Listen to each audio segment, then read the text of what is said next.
Assalamualaikum warahmatullahi wabarakatuh. Halo semuanya. Perkenalkan, kami dari kelompok 3 yang beranggotakan saya, Alfidiati, dan teman saya Saputra Wijaya. Pada video ini, kami akan membahas tentang peradaban Islam pada masa dinasti Umayyah dan dinasti Abbasiyah. Pembahasan pertama, kita akan membahas mengenai peradaban Islam pada masa dinasti Umayyah. Sejarah berdirinya dinasti Umayyah.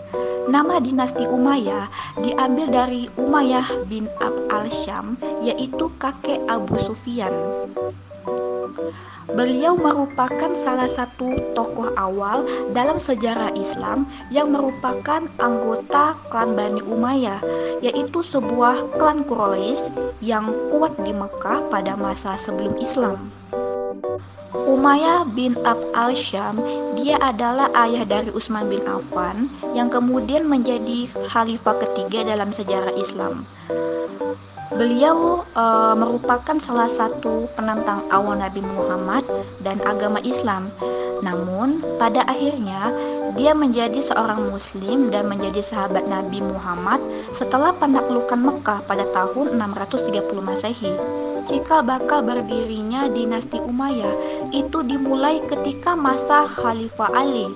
Pada saat itu, Muawiyah yang menjabat sebagai gubernur di Damaskus yang juga masih kerabat Utsman menuntut atas kematian Utsman. Jadi Muawiyah ini dengan taktik dan kecerdikannya, ia mempermainkan emosi umat Islam dan tidak mau menghormati Ali. Muawiyah juga selalu menyudutkan Ali itu sebagai orang yang bertanggung jawab atas pembunuhan si Utsman, sehingga Ali itu harus diturunkan dari jabatan khalifah. Dari perselisihan tersebut terjadilah peperangan antara Ali dan Muawiyah. Peperangan tersebut dikenal sebagai perang Siffin karena terjadi di daerah bernama Siffin. Dalam pertempuran itu, hampir semua pasukan Muawiyah dikalahkan oleh pasukan Ali, dan berkat siasat penasihat Muawiyah yaitu Amr bin Ash agar pasukannya mengangkat mushaf-mushaf Al-Quran di ujung lembing mereka, yaitu pertanda seruan untuk damai dan melakukan perdamaian dengan pihak Ali dengan strategi politik yang sangat menguntungkan Muawiyah. Perang tersebut berakhir dengan tahkim Siffin yang tidak menguntungkan Ali. Akibatnya kubu Ali, maksudnya pertahanan Ali ini menjadi terpecah dua, yaitu yang tetap setia kepada Ali disebut Syiah dan yang keluar itu disebut Khawarij. Nah, sejak peristiwa itu Ali tidak lagi menggerakkan pasukannya untuk menundukkan Muawiyah, tapi menggempur habis orang Khawarij ini. Dan pada akhirnya Ali pun terbunuh oleh seorang anggota Khawarij. Jadi kedudukan Ali sebagai khalifah kemudian dijabat oleh anaknya Hasan, yaitu merupakan cucu dari Nabi Muhammad selama beberapa bulan. Namun karena Hasan ternyata lemah, sementara Muawiyah semakin kuat. Jadi Hasan membuat perjanjian damai. Jadi perjanjian ini dapat mempersatukan umat Islam kembali dalam satu kepemimpinan politik di bawah Muawiyah bin Sufyan. Dengan meninggalnya Ali, pemerintahan yang dapat kita sebut sebagai periode kekhalifahan Republik itu dimulai sejak kekhalifahan Abu Bakar. 4 khalifah pada masa itu dikenal oleh para sejarawan Arab sebagai Al-Rashidin. Pendiri khalifah kedua, Muawiyah dari keluarga Umayyah, menunjuk putranya Yazid sebagai penerusnya, sehingga ia menjadi pendiri sebuah dinasti. Berikut nama-nama ke-14 khalifah dinasti Bani Umayyah yang dulunya pernah berkuasa. Kemajuan peradaban Islam pada masa dinasti Umayyah. Dalam kepemimpinannya, dinasti Umayyah mencapai banyak gemilangnya, yaitu pertama, perluasan wilayah. Pada kekuasaan Bani Umayyah, Islam semakin melebarkan sayapnya sehingga wilayah kekuasaan Islam mampu dijangkaunya. Berikut nama-nama wilayahnya. 2. Bidang politik. Dalam bidang ini, selain mengangkat Majelis Penasihat Bani Umayyah, juga membentuk beberapa sekretaris. Berikut nama-namanya beserta tugasnya. 3. Bidang kemiliteran. Dalam bidang ini, yaitu membentuk dua organisasi, yaitu Angkatan Laut dan Angkatan Kepolisian. Yang keempat, bidang ekonomi. Perkembangan di bidang perdagangan dan ekonomi ini membawa masyarakat pada tingkat kemakmuran karena pengelolaan pendapat negara itu diatur dengan sangat baik, sehingga dalam setahun hasil penerimaan pajak di wilayah Syam itu mencapai 1.730.000 dinar emas. Kelima, bidang kesehatan. Pada masa itu mereka membangun rumah sakit yang bukan berfungsi sebagai tempat pengobatan saja, tetapi juga menjadi tempat mendidik tenaga-tenaga keperawatan serta sebagai pusat penelitian dalam bidang kedokteran. 6. Bidang sosial budaya. Yang ketujuh ada bidang pendidikan dan ilmu pengetahuan. Terdapat beberapa kemajuan yang dicapai pada masa dinasti Umayyah dalam bidang pengembangan ilmu pengetahuan, di antaranya pengembangan bahasa Arab, Marbat sebagai kota pusat kegiatan ilmu, ilmu qiraat, ilmu tafsir, ilmu hadis, ilmu fikih, ilmu nahwu, ilmu geografi, tarik, usaha penerjemahan. Di antara ilmu pengetahuan lain, selain ilmu keagamaan, juga dikembangkan seperti ilmu pengobatan, ilmu hisab dan sebagainya. Mereka mengkhususkan menerjemahkan buku-buku yang berbahasa Latin yang berkembang dari Yunani diterjemahkan ke bahasa Arab. Adapun lembaga pendidikan yang digunakan pada masa Bani Umayyah sudah mengalami perkembangan selain masjid dan kutab, dan juga terdapat majelis sastra, perpustakaan, pendidikan istana, yaitu hanya diperuntukkan khusus para penjabat, pendidikan Ba'diyah, yaitu tempat belajar bahasa Arab fasih dan murni, dan madrasah. Dan pada masa pemerintahan Walid bin Abdul Malik, itu didirikanlah masjid terbesar, yaitu Masjid Zaitunah di Tunisia yang terletak di Afrika Utara, yang dianggap sebagai universitas tertua hingga sekarang. Yang kedelapan ada ilmuwan-ilmuwan muslim. Para ilmuwan muslim pada masa dinasti Umayyah banyak sekali bermunculan, termasuk ilmuwan dalam pengetahuan agama dan ilmuwan dalam pengetahuan sains. Berikut adalah beberapa nama-nama ilmuwan.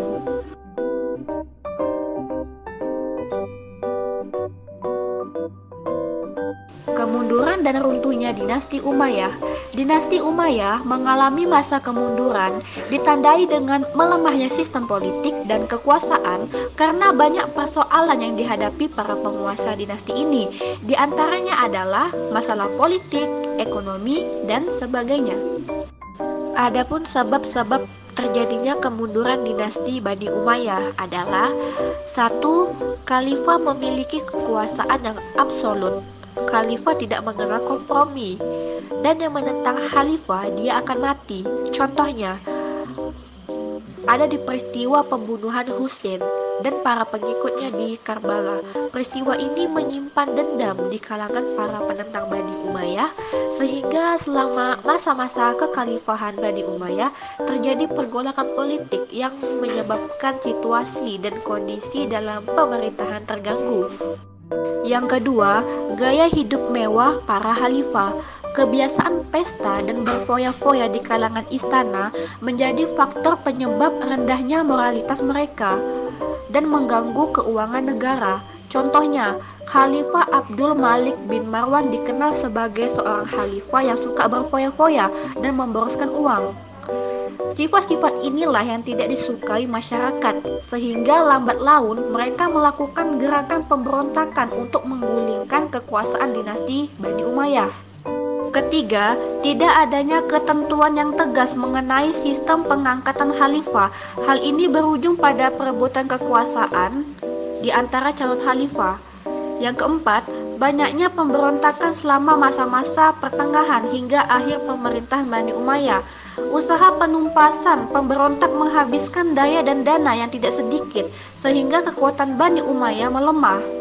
Dan yang kelima, banyaknya tokoh agama yang kecewa dengan kebijaksanaan para penguasa Bani Umayyah karena tidak didasari dengan syariat Islam.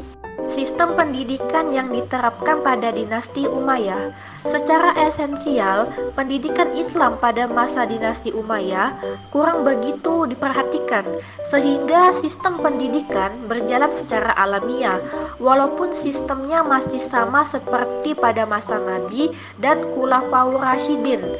Pada masa ini, pola pendidikan telah berkembang, sehingga peradaban Islam sudah bersifat internasional yang meliputi 3 benua, yaitu sebagian Eropa, Afrika, dan Asia, yang kesemuanya itu dipersatukan dengan bahasa Arab sebagai bahasa resmi negara.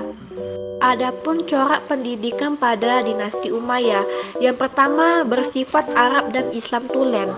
Artinya pada periode ini pendidikan masih didominasi oleh orang Arab, karena pada saat itu unsur Arab yang memberi arah pemerintahan secara politis, agama, dan budaya.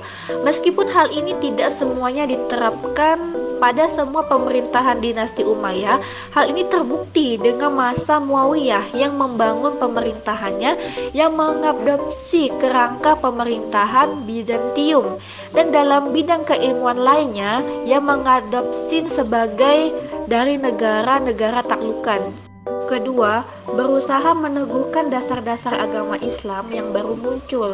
Hal ini awalnya dari pandangan mereka bahwa Islam adalah agama, negara sekaligus sebagai budaya. Maka wajar dalam periode ini banyak melakukan penaklukan wilayah dalam menyiarkan dan memperkokoh ajaran Islam. Hal ini sudah terbukti ketika pada masa pemerintahan Umar bin Abdul Aziz pernah mengutus 10 orang ahli fikih ke Afrika Utara untuk mengajarkan anak-anak di sana. Yang ketiga, ilmu nakliyah dan bahasa. Pada periode ini, pendidikan Islam memprioritaskan pada ilmu-ilmu nakliyah seperti baca tulis Al-Quran, pemahaman fikih, dan tasyri. Kemudian dengan ilmu-ilmu yang berhubungan dengan ilmu-ilmu tersebut, yaitu ilmu bahasa seperti nahwu dan sastra. Meskipun pada gilirannya terdapat juga penekanan pada ilmu-ilmu nakliyah, hal ini terbukti dengan munculnya aliran teologis dan filsafat pada masa itu. Kelima, menunjukkan bahan tertulis pada bahasa tertulis sebagai bahan media komunikasi. Pada periode dinasti Umayyah terdapat 2 jenis pendidikan. Yang pertama, pendidikan khusus, yaitu pendidikan yang diperuntukkan bagi anak-anak khalifah. Tempat proses pembelajaran itu berada dalam lingkungan istana, dan materi yang diajarkan itu diarahkan untuk kecakapan memegang kendali pemerintahan atau hal-hal yang ada sangkut pautnya dengan keperluan dan kebutuhan pemerintah, sehingga dalam penentuan dan penetapan kurikulum bukan hanya oleh guru, melainkan orang tua pun ikut menentukannya. Adapun materi yang diberikan yaitu membaca dan menulis Al-Quran, Al-Hadis, bahasa Arab, dan syair yang baik, sejarah bangsa Arab dan peperangannya, adab kesopanan, pelajaran keterampilan seperti menunggang kuda, belajar kepemimpinan berperang. Pendidik atau gurunya itu dipilih langsung oleh khalifah dengan mendapat jaminan hidup yang lebih baik. Kedua, pendidikan yang diperuntukkan bagi rakyat biasa. Proses pendidikan ini merupakan kelanjutan dari pendidikan yang telah diterapkan dan dilaksanakan sejak zaman Nabi Muhammad masih hidup, sehingga kelancaran proses pendidikan ini ditanggung-jawabi oleh para ulama. Merekalah yang memikul tugas mengajar dan memberikan bimbingan serta pimpinan kepada rakyat. Mereka bekerja atas dasar kesadaran moral serta tanggung jawab agama, bukan atas dasar pengangkatan dan penunjukan pemerintah, sehingga mereka tidak memperoleh jaminan hidup atau gaji dari pemerintah. Baiklah, untuk pembahasan yang kedua itu akan dijelaskan oleh kawan saya Saputra Wijaya. Bismillahirrahmanirrahim. Baik, saya akan menjelaskan peradaban Islam pada masa dinasti Abbasiyah. Seperti yang kita ketahui, yang pertama yaitu sejarah berdirinya dinasti Abbasiyah. Asal-usul dinasti Abbasiyah. Bani Abbasiyah adalah pemerintah Islam yang berdiri setelah dinasti Bani Umayyah hancur. Nama Abbasiyah diambil dari paman Nabi Muhammad SAW, yaitu Abbas bin Abdul Muttalib, sebagai penghormatan kepada beliau dari anak dan cucunya kerana berhasil membangun pemerintah Islam, yaitu Daulah Abbasiyah. Penggagas pertama berdirinya dinasti ini adalah Ali bin Abdullah bin Abbas bin Abdul Muttalib. Ali Abdi Manaf bin Hashim. Ia terkenal sebagai seorang yang loyal dan bersahabat dengan Bani Umayyah. Ia tidak menuntut apa-apa untuk dirinya sendiri serta lebih gemar berzuhud dan beribadah. Baik, yang kedua yaitu berdirinya dinasti Abbasiyah. Pemerintah Bani Abbasiyah dinisbatkan kepada Al-Abbas, paman Rasulullah SAW. Pendiri dan sekaligus khalifah pertama dari Bani Abbasiyah adalah Abdullah As-Saffah bin Muhammad bin Ali bin Abdullah bin Abbas bin Abdul Muttalib As-Saffah, yang artinya penumpah darah, adalah julukan bagi khalifah pertama Abbasiyah ini. Dinasti Bani Abbasiyah yang didirikan pada tahun 1130 Hijriah sampai 750 Masehi oleh Abdullah Abbas As-Saffah ini berlangsung sekitar 5 abad, 132 Hijriah sampai 656 Hijriah atau 750 Masehi sampai 1258 Masehi. Berdirinya pemerintah ini dianggap suatu kemenangan idea atau pemikiran yang pernah dianjurkan oleh kalangan Bani Hashim setelah wafatnya Rasulullah SAW, agar jabatan khalifah diserahkan kepada Rasul dan sanak saudaranya atau keturunannya. Sebelum berdirinya Daulah Bani Abbasiyah, terdapat 3 poros utama yang merupakan pusat kegiatan antara suatu dengan yang lainnya, mempunyai kedudukan tersendiri dalam memainkan perannya untuk membangun kekuasaan dinasti Bani Abbasiyah. Dinasti Bani Abbasiyah berdiri awalnya dari sebuah hasil propaganda dan organisasi yang luas dan revolusioner. Propaganda tersebut dilaksanakan dengan strategi yang cukup matang, iaitu pertama dilaksanakan dengan sangat rahasia tanpa melibatkan pasukan perang. Mereka berdakwah atas nama Abbasiyah sambil berdagang mengunjungi tempat yang jauh dan dalam kesempatan menunaikan ibadah haji di Mekah. Yang kedua adalah menggabungkan para pengikut Abu Muslim Al-Khurasani dengan pengikut Abbasiyah, dan kekuatan inilah berdiri atas nama Abbasiyah yang sudah menggunakan kekuatan bersenjata untuk melawan kekuatan Umayyah. Baik, kita memasuki di sistem pemerintahan politik dinasti Abbasiyah. Sistem pemerintahan dinasti Abbasiyah. Kekhalifahan dinasti Abbasiyah bertumpu pada banyak sistem yang pernah dipraktikkan oleh bangsa-bangsa sebelumnya, baik yang muslim maupun non-muslim. Dasar-dasar pemerintahan Abbasiyah diletakkan oleh khalifah pertama sekaligus pendirinya, yaitu Abdul Al-Abbas As-Saffah dan Abu Ja'far Al-Mansur sebagai pembangun kekhalifahan dinasti Bani Abbasiyah, yang mana seperti kita ketahui bangsa Persia sangat mendukung, sangat terlihat jelas ketika Bani Abbasiyah berdiri dengan bergabungnya pemuda gagah berani dan Khurasan, yaitu Abu Muslim Al-Khurasani. Yang kedua yaitu politik dinasti Abbasiyah. Politik yang dijalankan oleh Daulah Abbasiyah yang pertama yaitu pada khalifah tetap dari turunan Arab murni, sementara para menteri, gubernur, panglima dan pegawai lainnya banyak diangkat dari golongan Mawali dan Persia. Yang kedua, kota Baghdad sebagai ibu kota negara yang menjadi pusat kegiatan politik, ekonomi, sosial dan kebudayaan. Yang ketiga, ilmu pengetahuan dipandang sebagai sesuatu yang sangat penting dan mulia. Yang keempat, kebebasan berfikir sebagai hak asasi manusia diakui sepenuhnya. Yang kelima, Para menteri turunan Persia diberi hak penuh dalam menjalankan pemerintah sehingga mereka memegang peranan penting dalam membina tamadun Islam. Politik yang dijalankan oleh Daulah Abbasiyah 2, 3 dan 4. Yang pertama iaitu periode kekuasaan 3 masa. Ini kekuatan politik mulai menurun terutama pada politik sentral kerana negara-negara atau kerajaan-kerajaan kecil sudah tidak menghiraukan pemerintah pusat kecuali pengakuan secara politis saja. Yang kedua, muncul kerajaan-kerajaan kecil yang memutus ikatan politik antara wilayah-wilayah Islam seperti Andalusia, Afrika Utara, Mesir, Yaman dan wilayah lainnya. Yang ketiga, kota Baghdad bukan satu-satunya kota internasional dan terbesar sebab masing-masing kerajaan berlomba-lomba untuk mendirikan kota yang menyaingi Baghdad.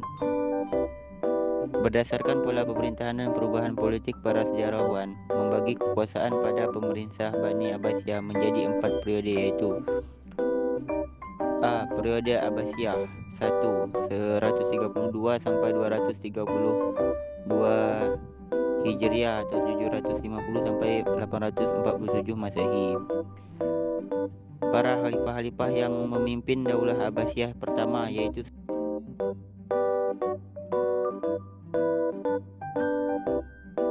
yang kedua periode Abbasiyah 2 232 sampai 334 Hijriah atau 847 sampai 946 Masehi. Kekhalifahan yang memimpin Daulah Abbasiyah 2 yaitu periode Abbasiyah 3. Khalifah yang berkuasa di periode ini adalah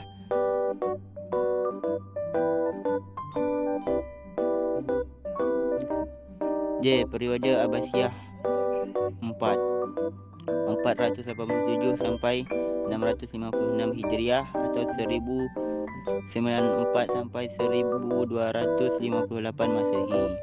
Yang memimpin dinasti Abbasiyah pada periode ini adalah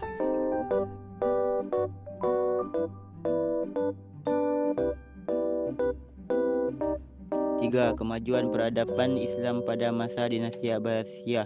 Tercatat dalam tinta sejarah pada kepemimpinan Bani Abbasiyah banyak menorehkan kemajuan khususnya dalam perkembangan ilmu pengetahuan. Beberapa kemajuan dinasti Abbasiyah sebagai berikut. Baik, kita memasuki yang keempat iaitu kemunduran dan kehancuran dinasti Abbasiyah.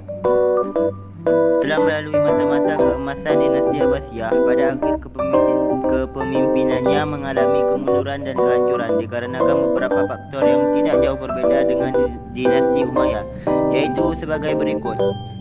Pertama yaitu pola hidup mewah di kalangan pemimpin yang seakan-akan berlomba-lomba dari pemimpin sebelumnya. Yang kedua, sistem pergantian penguasa yang turun-temurun menjadikan persaingan di antara keluarga kerajaan. Yang ketiga, konflik keagamaan yang saling berebut pengaruh yang berlanjut antara golongan pengikut Muawiyah dan Syiah dan Khawarij. Yang keempat, banyak dinasti-dinasti yang memerdekakan diri dari pemerintah dinasti Abbasiyah. Yang kelima, kemunduran dalam kemiliteran. Yang keenam, kerjasama antara Bani Abbasiyah dengan keturunan Parsi di awal pemerintahannya menyebabkan kekuasaan berhasil direbut bangsa Parsi. Yang ketujuh, hilangnya jiwa jihad dalam pemerintah yang disebabkan oleh lemahnya rasa patriotisme. Yang kedelapan, lunturnya sifat amanah para pemimpin. Yang kesembilan, kepanikan dalam bermazhab.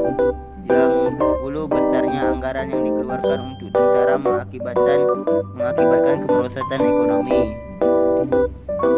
Yang ke-10, kurangnya satu kesatuan yang mengakibatkan pada perpecahan. Dan yang ke-11, terjadinya perang salib yang berlangsung dengan beberapa gelombang membuat terpecahnya perhatian pemerintah yang memunculkan kelemahan. Belum lagi budaya buruk yang dibawa tentara salib yang mengakibatkan kemerosotan moral generasi muda. Dan yang ke-12, serangan ganas dari bangsa Mongol ke wilayah kekuasaan Islam tidak hanya menghancurkan peradaban Islam tetapi juga menjadi akhir kekuasaan dari dinasti Abbasiyah yang berkuasa kurang lebih 5 abad. Baiklah, itulah faktor-faktor yang menjadi kemunduran pada masa dinasti Abbasiyah. Baik, kepada teman-teman semua, sekian dari presentasi kami. Kami ucapkan terima kasih. Jika terdapat kekurangan dalam segi penyampaian, kami mohon maaf. Kami akhiri, wabillahi taufiq wal hidayah. Assalamualaikum warahmatullahi wabarakatuh.